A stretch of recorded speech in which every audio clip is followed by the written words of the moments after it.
Buenos días, profesor y compañeros. Este es un video para la materia de Anatomía 1 de la Facultad de Medicina Veterinaria y Zootecnia.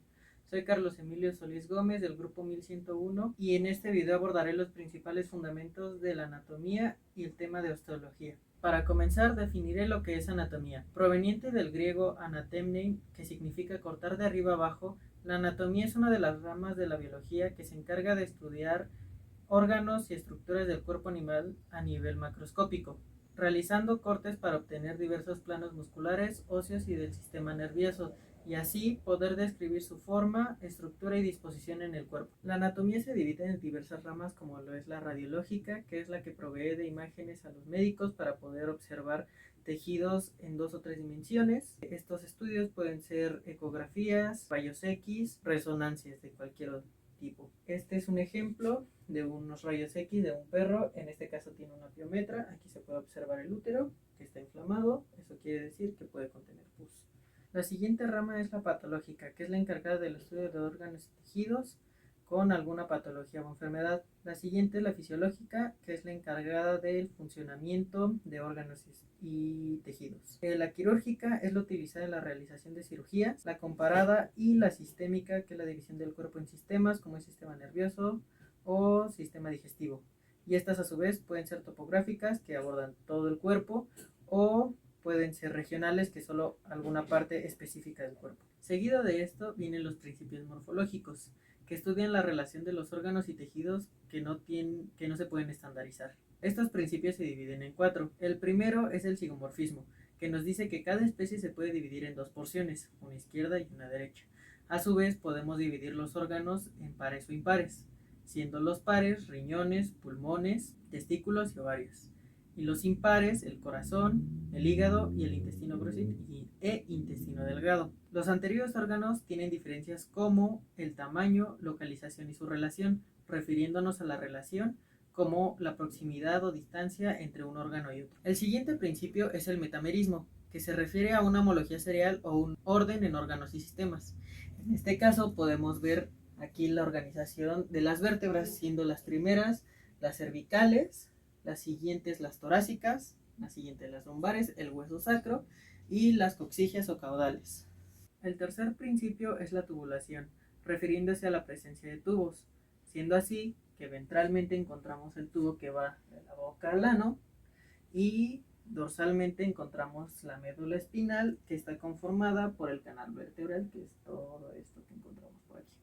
El cuarto y último principio es la estratificación, que se refiere al origen embrionario, y este a su vez se divide en 3 partes. El ectodermo, que da origen al sistema nervioso y a la piel. El mesodermo, que da paso a músculos, esqueleto, aparato reproductor y riñones. Y por último, el endodermo, que genera las glándulas endocrinas, pulmones y el sistema digestivo y el hígado.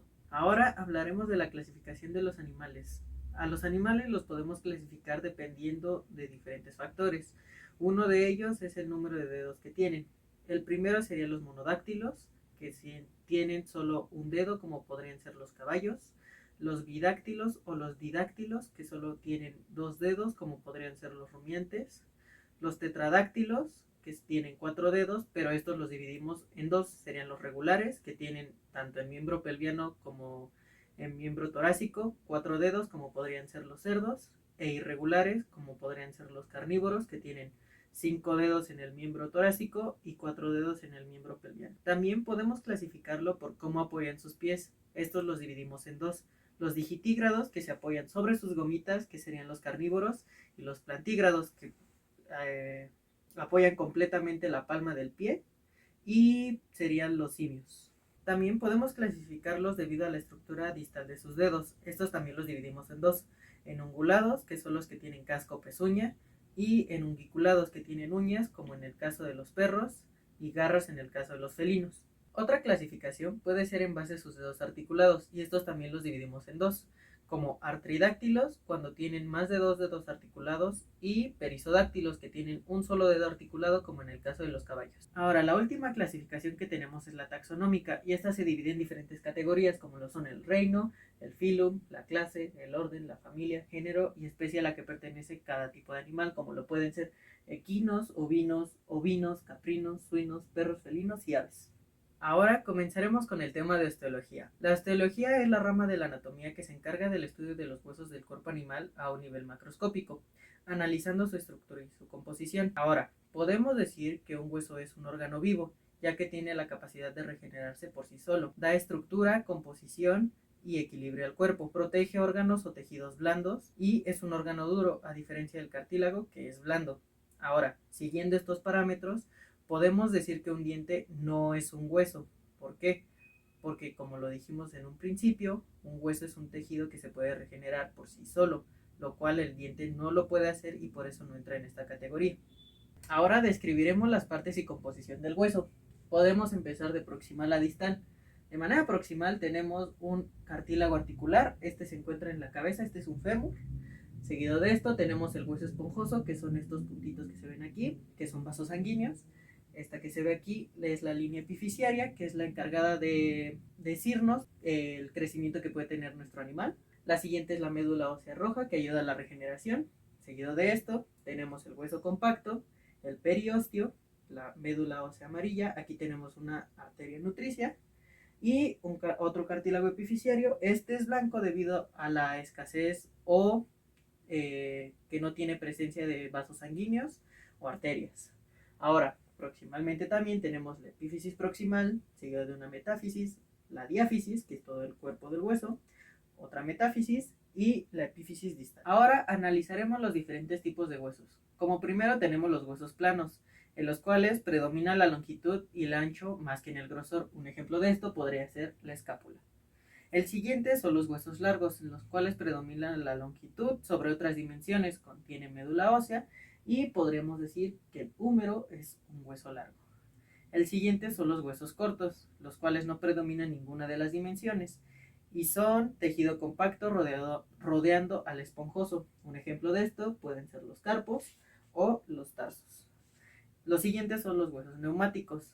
Se presentan, o más bien presentan cavidades aéreas en su interior, y estos los encontramos en mamíferos, en los huesos paranasales, pero eso los describiré más adelante. Los siguientes son los sesamoideos. Son huesos cortos, pero que ayudan a evitar el roce de huesos próximos. Los sesamoideos los encontramos entre carpos, sesamoideos, metacarpos y sesamoideos. Y los siguientes son los irregulares, los cuales no entran en ninguna de las clasificaciones anteriores ya descritas. Seguido de esto vienen las eminencias y depresiones.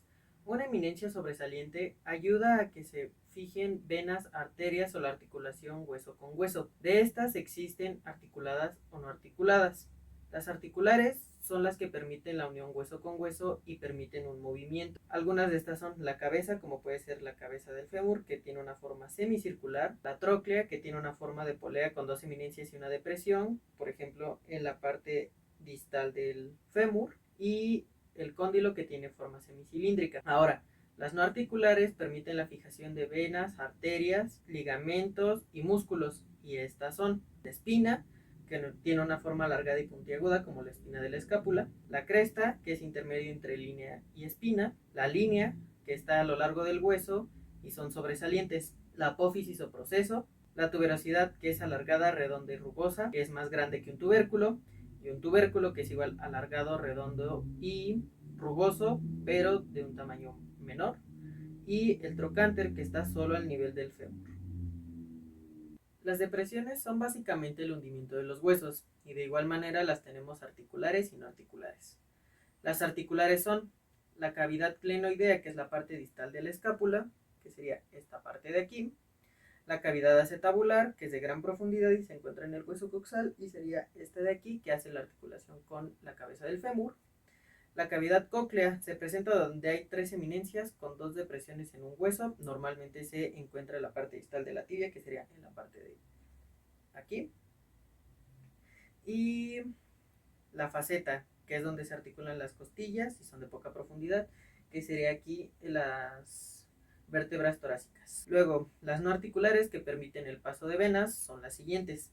La fosa, que es muy grande y profunda, se encuentra en el fémur. El foramen, que da paso a venas y arterias y nutre el hueso. La fóvea, que es muy pequeña y se encuentra en la cabeza del fémur y del radio. El canal, que es un tubo alargado y cerrado como el canal auricular. Los surcos, similares a los canales, son los que estos están abiertos como si fuera un tubo, partido en forma horizontal a la mitad, el cuello, que es la parte distal de la cabeza, como la cabeza del húmero, y el meato, que es el orificio del oído, que se encuentra en esta parte.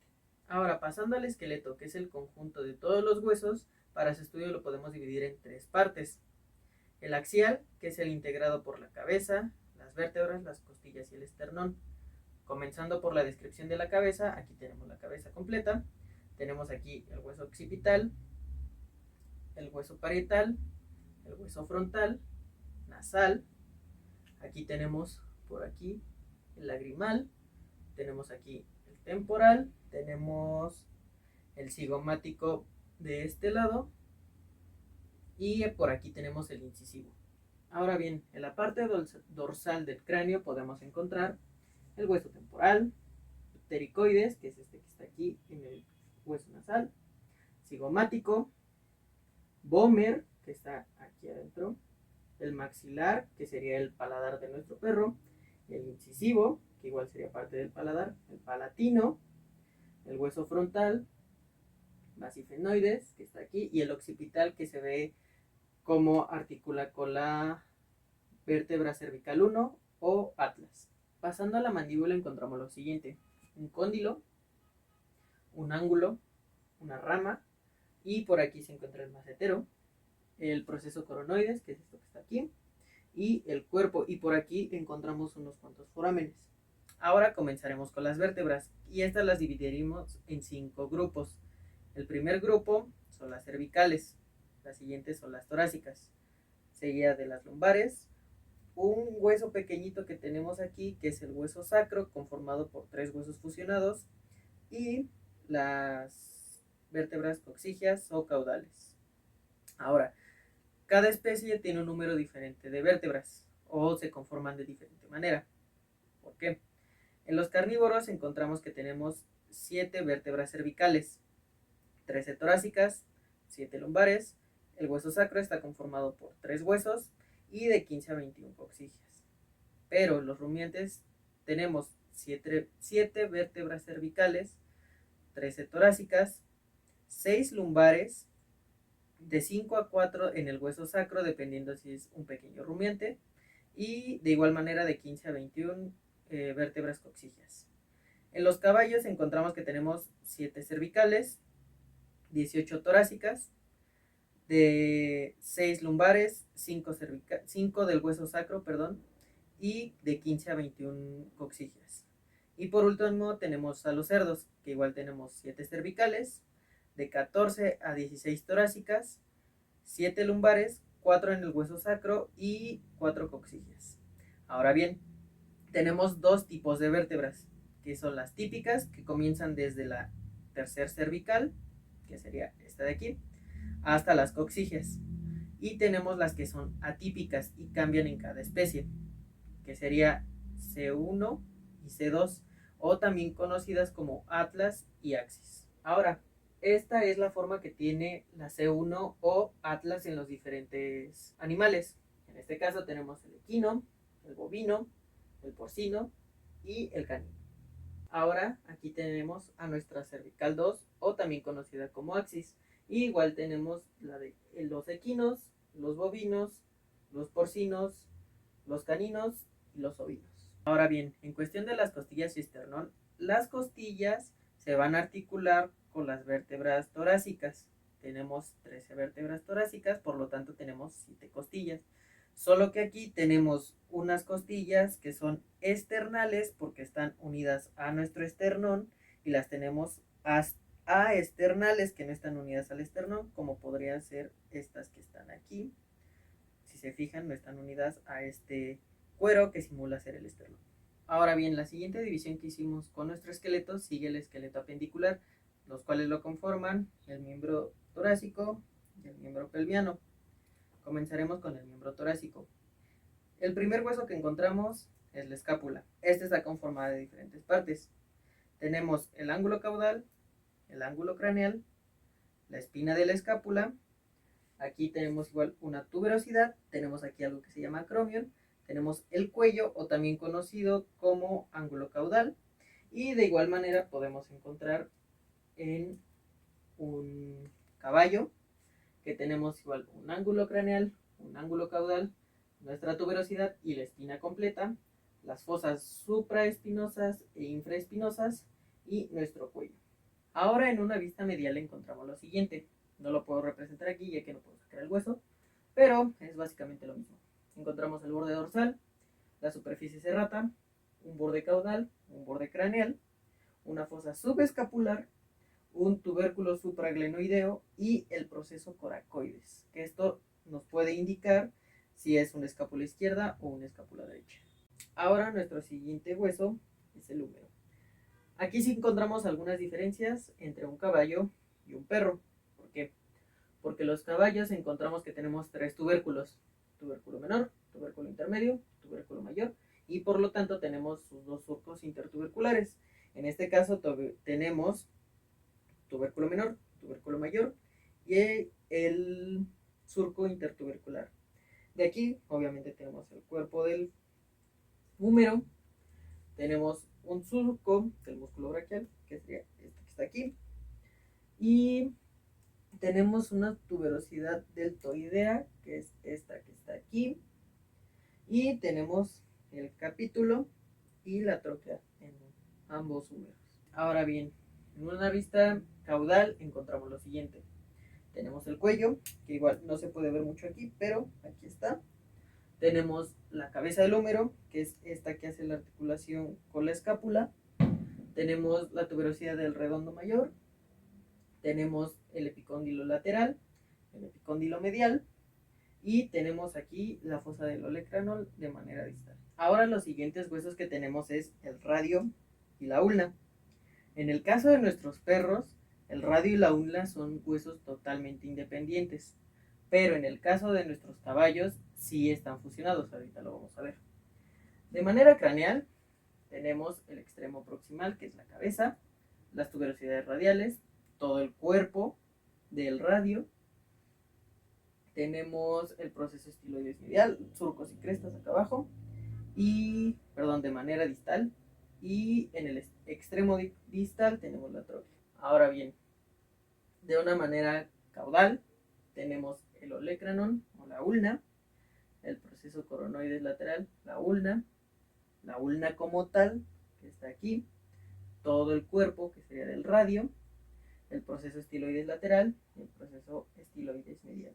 Lo mismo encontramos de esta forma, proceso estiloides lateral, medial, pero aquí sí tenemos nuestra ulna separada. Ahora, aquí se puede observar con más claridad que esta es nuestra ulna, aquí baja, y esta es la fusión. Aquí se ve el cuerpo de la ulna y aquí se fusionan. En cambio, aquí podemos notar que nuestra ulna está completamente separada, siendo así un hueso independiente. Ahora, pasando a nuestros carpos, tenemos el radial intermedio, porque están fusionados. Tenemos el ulnar y tenemos el accesorio. Y aquí tenemos carpos que son los que se enumeran: 1, 2, 3 y 4. Seguido de esto, tenemos nuestros metacarpos. Tenemos el 2, 3, 4 y 5. Aquí debería de haber otro metacarpo que sería el 1, pero en este caso no lo encontramos. Y tenemos las falanges, que igual es distal, medial y proximal. Ahora en el caso de nuestros cabellos los encontramos distribuidos de la siguiente manera. En la fila proximal tenemos el carpo radial, el carpo intermedio, que en este caso sí son huesos completamente separados. Tenemos nuestro carpo ulnar y en la parte palmar tenemos el carpo accesorio. Luego en la fila distal tenemos el carpo 1, que podemos verlo por aquí. Tenemos el carpo 2, el carpo 3, el carpo 4, y aquí abajito podemos observar el carpo 3. Ahora, en el caso de los metacarpos, en los caballos encontramos lo siguiente. De manera proximal tenemos una base, el cuerpo en sí y la cabeza del metacarpo, y unas crestas sagitales y la cabeza. Y aquí encontramos el metacarpo 1, el metacarpo 2, 3 y 4. Ahora bien, en el caso de las falanges encontramos que igual que en los perros tenemos la proximal, media y distal, pero solo tenemos una falange proximal, una falange medial y una falange distal. Pero aquí la que vamos a analizar es la falange distal. De manera proximal tenemos el borde coronario, el proceso del extensor, la superficie parietal, todo esto que es el borde solar. Tenemos el proceso palmar distal, el surco parietal lateral, que es este que se ve aquí, el proceso palmar proximal y la incisura o foramen del proceso palmar. También aquí debemos de encontrar un sesamoideo. Por último tenemos nuestro miembro pelviano. Comenzamos con el coxis, formado por dos huesos coxales, que tenemos el ilion, que es esta parte de aquí, el isquio, que es esta parte de aquí, y el pubis, que lo tenemos de manera ventral. Ahora bien, a este se articula el fémur. Tenemos la cabeza del fémur, tenemos un trocante mayor, tenemos el cuerpo, y de manera distal tenemos la tróclea. En esta parte, un pequeño huesito que se ve aquí es la patela. Normalmente tendría que ir entre la parte parte distal del fémur y parte proximal de la tibia. Va unida mediante una articulación. Pero bueno, tenemos la tibia y la fíbula, que igual son huesos completamente independientes. Y tenemos los tarsos, que esta vez los dividiremos en tres filas: proximal, media y distal. De manera proximal, lateral, tenemos el calcáneo, y de manera medial tenemos el talus. Luego igual de manera medial, en la fila medial, en la fila media tenemos el central, y también el 4, que se puede considerar que está en la fila distal y media. Y pues igual en la fila distal tenemos el tarso 1, 2, 3 y 4. Luego tenemos los metatarsos, que es igual que nuestro miembro torácico, y las falanges es lo mismo. Ahora, en el caso de nuestros caballos, en el fémur encontramos casi lo mismo. La única diferencia que tiene con el fémur de las pequeñas especies es que contienen un tercer trocánter. Ahora, en el caso también de nuestros equinos, ellos no presentan una fíbula, nada más tenemos nuestra tibia. Proximalmente encontramos la tuberosidad tibial, el cóndilo tibial, el surco de la tuberosidad tibial, el borde craneal, el cuerpo como tal de nuestra tibia, los maleolos laterales y el maleolo medial. Ahora, por último, tenemos los tarsos de nuestro equino. De igual manera lo vamos a dividir en fila proximal, media y distal. De manera proximal tenemos la tuberosidad del calcáneo y la tróclea del talus. De manera medial tenemos el tarso central, y de manera distal tenemos el tarso 3 y el tarso 4. Ahora, nuestra última división del esqueleto es el esqueleto visceral. De aquí encontramos tres huesos: el os penis, el os cardis y el os rostralis. El os penis, o también conocido como hueso peneano, se encuentra, como se escucha por su nombre, en el pene de nuestros animales. Esto se encuentra ya sea en pequeñas especies o en ratones también se encuentra. La finalidad de este hueso es poder tener una penetración sin la necesidad de una erección y tiempos de cópula más prolongados. El siguiente es el os cardis. Básicamente es un pequeño hueso que antes era un cartílago que divide a nuestro corazón. Bueno, no nuestro, porque nosotros no lo tenemos. Los únicos animales que los tienen son las vacas, los toros y los ovinos. Este hueso divide el corazón en izquierda y derecha, y antes de ser un hueso era un cartílago. Y por último tenemos los rostrales. Este lo encontramos al nivel de la nariz de los cerdos y está en el plano nasal. Pues bueno, así concluiría mi video sobre los principios de anatomía y el tema como tal de osteología. Espero que haya sido de su agrado y que la información haya sido útil. Hasta luego.